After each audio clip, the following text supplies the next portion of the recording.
Hey guys, thanks for watching. I really appreciate you coming back to the channel.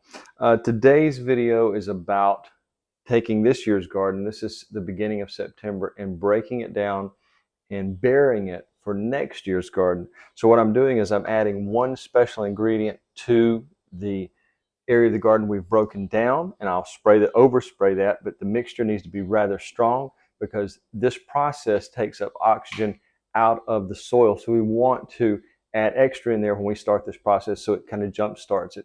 There's also one helper in the garden that's already probably in your vegetable garden. You're going to have the whole time this is taking place until it gets really cold outside. So the helper I'm referring to is earthworms, and I read somewhere once many years ago that earthworms have contributed more to the planet than any other animal, that's hard to believe, but if you know anything about soil science or how things work in the soil, earthworms have contributed massively towards plants, trees, and so it's just the basic form of life at the bottom of the food scale that nothing else above it would work without first there being plants, insects to be able to live off those plants, small animals to live off of those insects. So it's just a really truly amazing little creature. A lot of people, including my wife, are terrified of earthworms.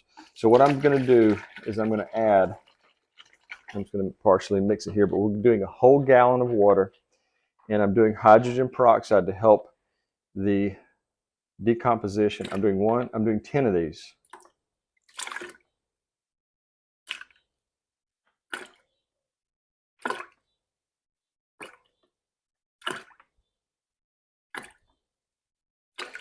Because I want to add as much oxygen to the soil as possible to start this process, or speed it up, I should say. So I'm going to add 10 tablespoons of hydrogen peroxide to water. I'm sorry, I know I'm repeating myself, but I just want to make sure I've said it clearly. So we have it mixed. We're going to put it into my favorite sprayer that always seems to work best for me, and I've got this linked at the bottom if you want to pick one up. It is so easy to use over a manual hand pump. I just like it so much better. And so I'm going to try not to make one of my famous messes here that I always seem to make on camera. Yep, there we go, making the mess already. But anyways, that always happens on camera. Okay, probably because I'm distracted. All right, so we're going to head out to the garden and we're going to start breaking down our Japanese eggplant and showing you how to put it into the garden. And we've got our special assistant here to help us that's going to speed that process up. So this type of assisting the soil is called trench composition, where we dig a trench in this year's garden and we're going to break down the vegetables we have growing. These Japanese eggplants have seen the end of their season. So we're going to, and there's a lot of eggplants. We just had so many eggplants. We have eggplants in our freezer to last us through the entire winter and maybe next winter. So what we're doing is we're trenching next to our vegetables in each of my 20 separate raised garden beds. And I'll break down what's not going to be taken into the greenhouse, which I'm going to try to save my peppers and overwinter them if that's possible. That's a future video. But I'm going to try and break these down so they'll be next year's composition. It will feed the worms through the warm months until winter sets in, and I guess they slow down whatever they're doing under the soil. But that's what I'm doing today. We're just going to break these down, each one, add our special additives, and I'll give you some tips on things to add into this in addition. So one thing, guys, I want to say about doing this is you don't want to do this in the springtime. You want to do this at the end of season. You don't want to do it in the middle of the growing season, because this type of decomposition in the soil is going to rob your soil of oxygen, and it could make some of your plants struggle. Sorry, the cicadas are crazy out here. But when you start doing this, what I've got set up here is a makeshift cutting board. So I've got some leftover produce, Japanese eggplant, that I'm going to cut up with this hori-hori knife. I love these knives because they're so great. And I'm going to break down what I have left. Like I said, we have so much of this in the garden, so I'm going to break it down into smaller pieces, what I have left. If I had not already taken these, and there's still a couple that looks like they might be okay for the kitchen, but these are overripe and they're ruining literally on the vine. So I'm going to just throw them into the trench we've dug. Now this trench will not stay stationary each year. This trench will move. Next year it might be on the other side, and the next year after that it will be in the middle. But what we're doing is we're preparing the soil for next spring. You don't want to do this in the springtime. Like I said, you don't want to do it during the growing season, only the end of the garden season.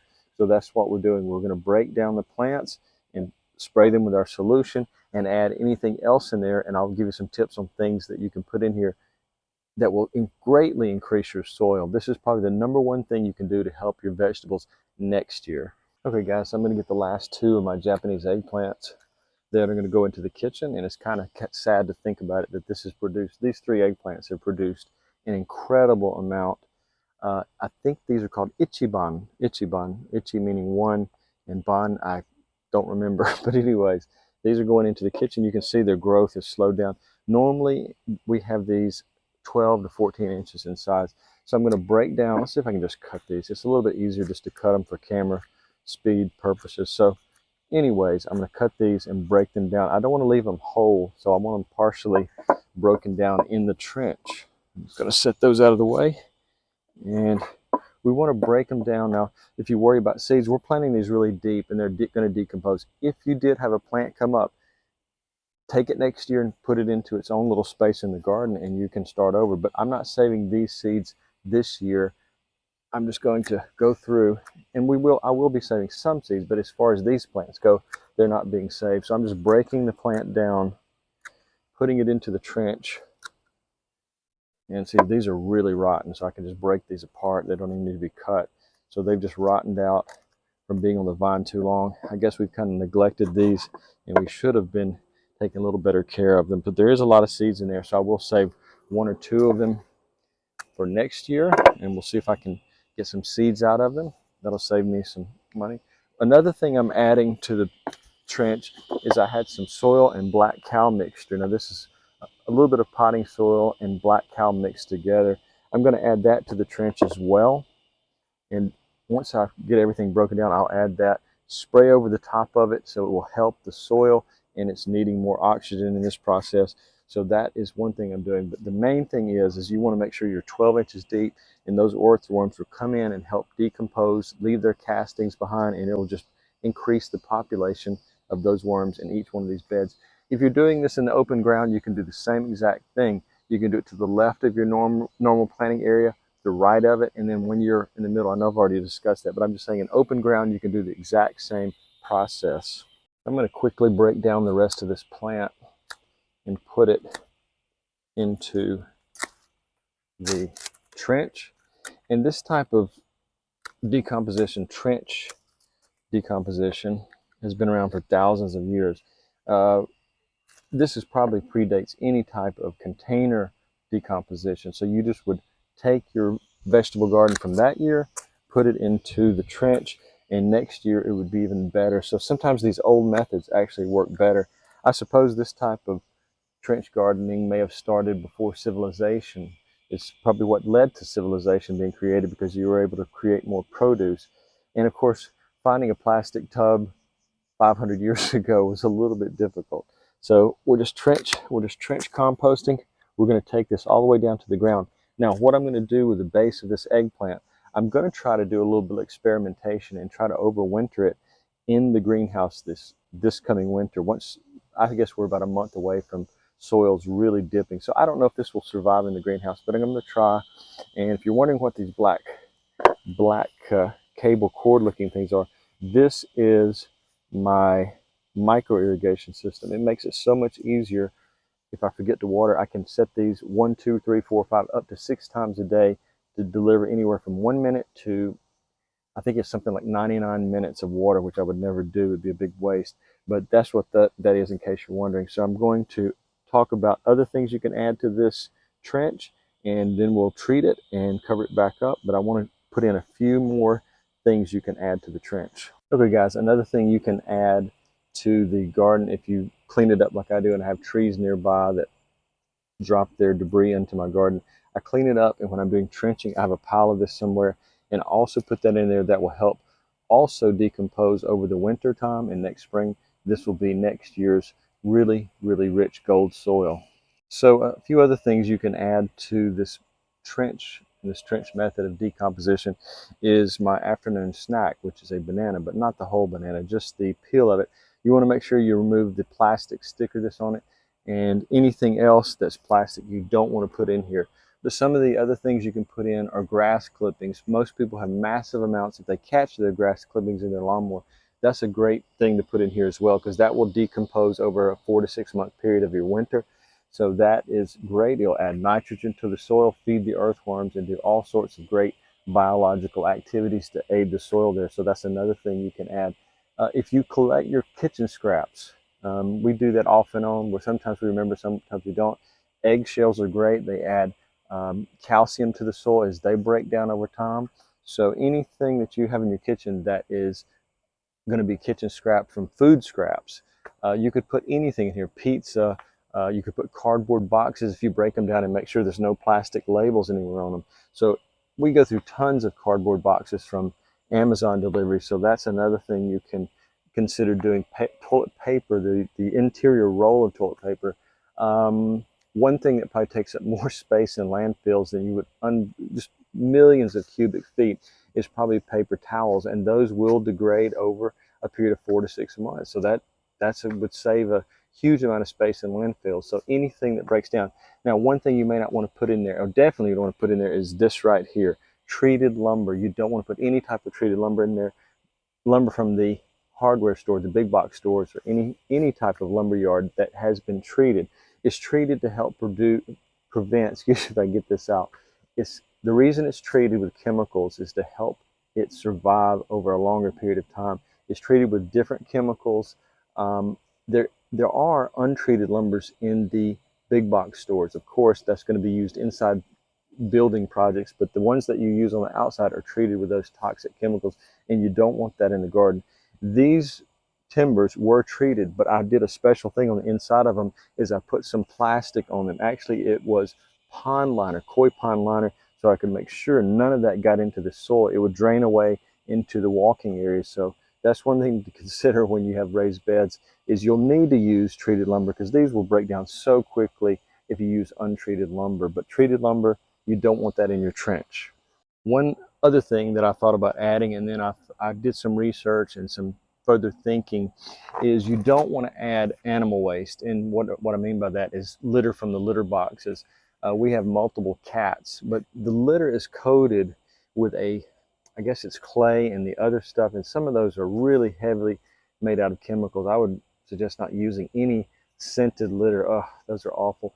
But anyways, you don't want to put that in here because it's coated, and that clay that is coated in may prevent the breakdown of the animal waste. If it was pure animal waste, maybe that's okay, but I just don't want animal waste in the garden.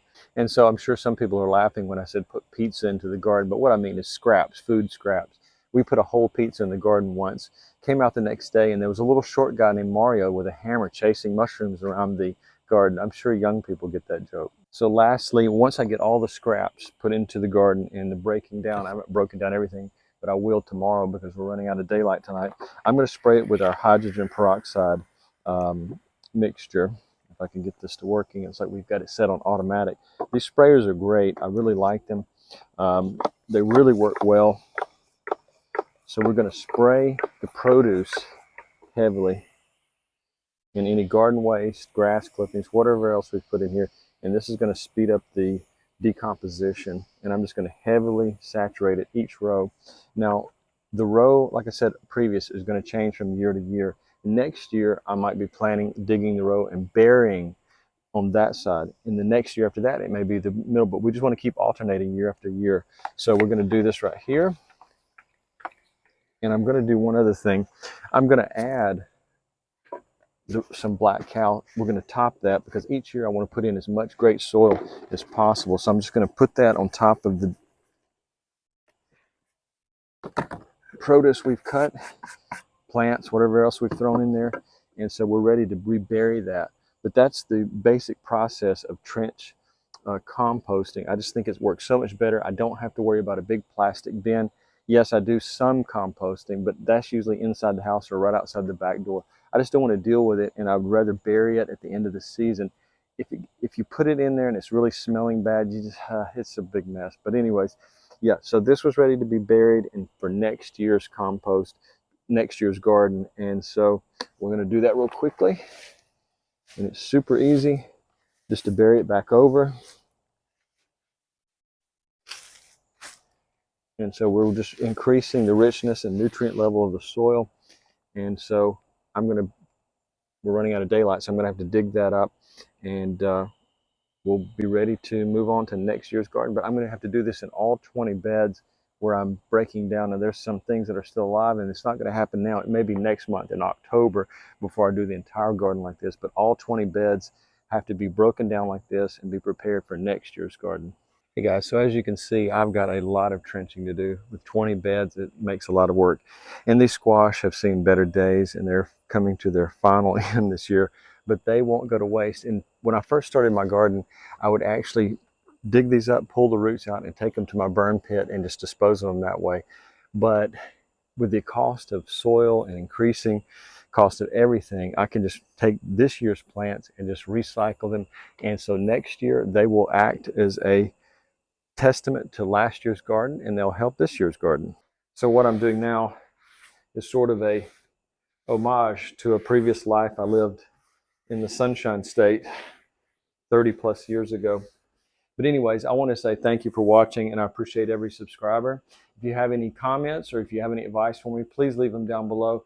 I love learning, and I love learning from my mistakes. And even more than that, I love learning from the mistakes of others. It really helps to not make those mistakes and see what to do properly. So anyways, thanks guys. I really appreciate it. We've completely ran out of daylight, so that's the end of the video today. Have a great day.